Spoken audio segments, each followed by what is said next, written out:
Ben, changer ici. Je vois point les rapides. Je vois la rivière, mais point du tout comme j'ai connu. Ben, je reconnais le moulin, mais à part de ça, tout a changé.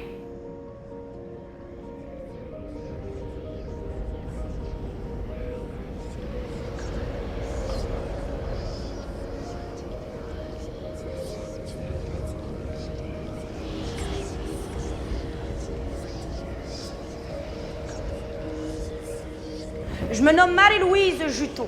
Mon mari, Didier Joubert, a travaillé ici presque toute sa vie pour les Sulpiciens, et qui étaient les seigneurs de toute la place ici. C'était un moulin à scie puis à farine.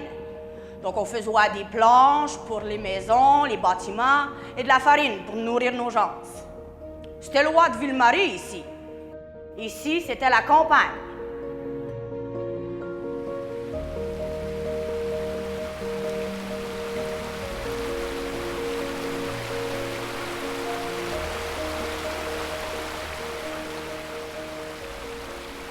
Pour les Canadiens, c'est pas facile, parce que tout le commerce est dirigé par les Anglais, parce qu'on a été conquis. Mais on a résisté, puis on existe encore malgré tout. À notre époque, les Français sont surtout des agriculteurs. Le problème, c'est qu'on manque de plus en plus de terre pour installer nos enfants. Plusieurs pensent à s'en aller aux États-Unis pour travailler aux manufactures du Maine et du Massachusetts. Ils pensent que l'avenir sera meilleur pour eux là-bas. Ils ont peut-être raison, mais ça videra nos maisons, ça.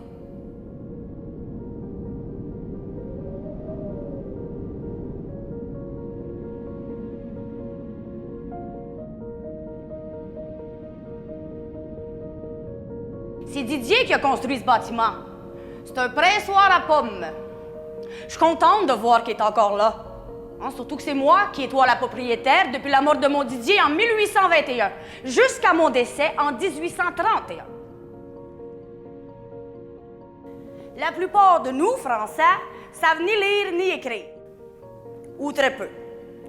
On n'a pas vraiment accès à l'éducation. On a bien quelques petites écoles là, dedans, mais le travail à la ferme et à la maison reste encore plus important que dans l'école.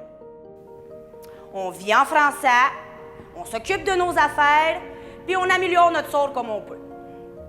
De mon côté, j'ai marié en deuxième noce un notaire, M. François-Xavier Racicot. À partir du moment où j'avoue des biens, je devenais intéressante.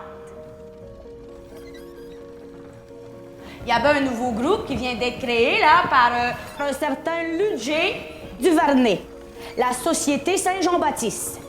Il parle de mettre en valeur nos traditions, notre foi et notre langue française. En tout cas, c'est ce qu'ils disent.